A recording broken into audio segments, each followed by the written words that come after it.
Hello friend, मैं रंजीत कुमार आप सबों का अपने चैनल पर स्वागत करता हूं। आज हम सामाजिक धार्मिक सुधार आंदोलन के पार्ट 2 का डिस्कस करेंगे। जैसा कि पिछले वीडियो में हमने सामाजिक धार्मिक सुधार आंदोलन के पार्ट 1 का डिस्कस किए थे। जैसा कि पिछले दिन मेरे एफबी अकाउंट से किसी ने फेक अकाउंट खोल लिया था और सभी को फ्रेंड रिक्वेस्ट भेज रहे थे। ये मेरा अपना पर्सनल अकाउंट है और मेरा एक और एफबी पेज अकाउंट है जो हमने स्टडी के पर्पज़ से बनाया हुआ है। उससे स्टडी से रिलेटेड चीज़ हम डालते रहते हैं, जिसका लिंक मैं ऊपर आपको दे देता हूँ। ये दोनों मेरा अपना पर्सनल जुनून अकाउंट है। देखिए, इसको हम चर्चा करेंगे, डिस्कस करेंगे। देखिए, सामाजिक सुधार आंदोलन के पार्ट 2 में हम आर्य समाज के बारे में पढ़ेंगे। देखिए, आर्य समाज के संस्थापक जो थे वो दयानंद सरस्वती थे। इनका जन्म 1824 में और मृत्यु 1883 में हुआ था।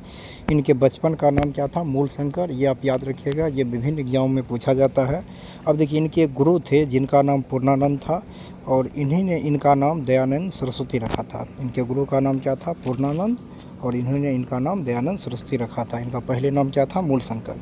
अब देखिए, इसके बाद एक और गुरु जो इनके थे वो स्वामी बिरजानंद थे। इन्हीं ने हिंदू धर्म संस्कृति को प्रतिष्ठित करने, इन्हीं के विचार से ये क्या हुए, हिंदू धर्म और संस्कृति को प्रतिष्ठित करने का प्रतिज्ञा लिए थे।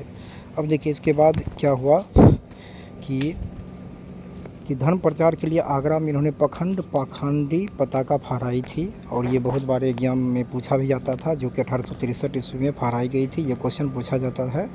अब देखिए, उसके बाद क्या हुआ है, 1875 में जो है बम्बई में आर्य समाज की इन्होंने स्थापना की। पहले तो वो क्या किए कि धर्म प्रचार के लिए आगरा में पाखंडी पताका फहराए और उसके बाद 1875 में आर्य समाज की इन्होंने क्या किया? स्थापना की। 1870 में अपना मुख्यालय लाहौर को बनाया और आर्य समाज पंजाब और पश्चिमी यूपी में सर्वाधिक लोकप्रिय हुए।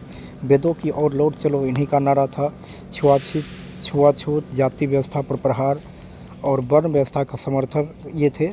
ये हिंदू धर्म को और मैंने प्रचार करना चाहते थे, विस्तार करना चाहते थे। इन्होंने 10 सिद्धांत दिए थे।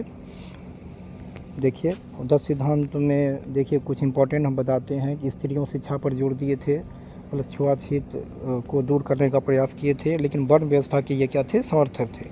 इसके बाद देखिए 1874 में इन्होंने सत्यार्थ प्रकाश प्रकाशित किए। ये भी क्वेश्चन बार बार पूछा जाता है, सत्यार्थ प्रकाश किसने प्रकाशित किए? तो याद रखिएगा 1874 में दयानंद सरस्वती ने किए थे। धर्म परिवर्तन से बचने के लिए इन्होंने ही शुद्धिकरण आंदोलन चलाया था।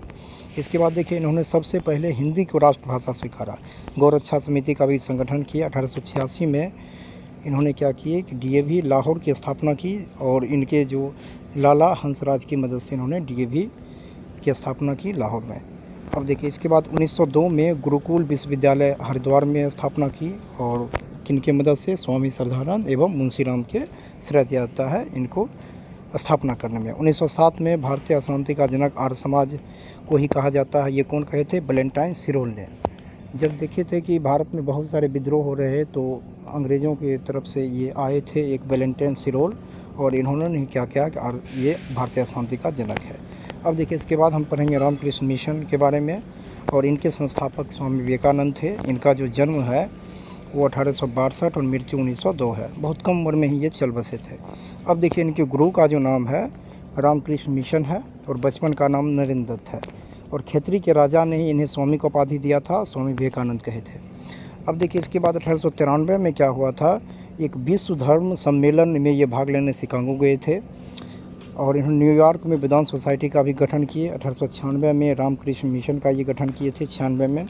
अब देखिए, 1900 में दूसरे विश्व धर्म सम्मेलन पेरिस में भी इन्होंने भाग लिए थे। उसके बाद देखिए, इन्हीं के नाम पर 12 जनवरी को युवा दिवस भी मनाया जाता है। आज का वीडियो यहीं तक। और जैसा कि हम आपको बताएं कि ये मेरा मेन अकाउंट है और एक मेरा आपका एफबी पेज अकाउंट है जो हम आरआरबी रेलवे के नाम से बनाए हैं और उसका लिंक हम अपने मेन पेज पर डालते हैं। उसमें सिर्फ स्टडी से रिलेटेड चीज़ जाते हैं, उसको आप लाइक और फॉलो कर सकते हैं। धन्यवाद।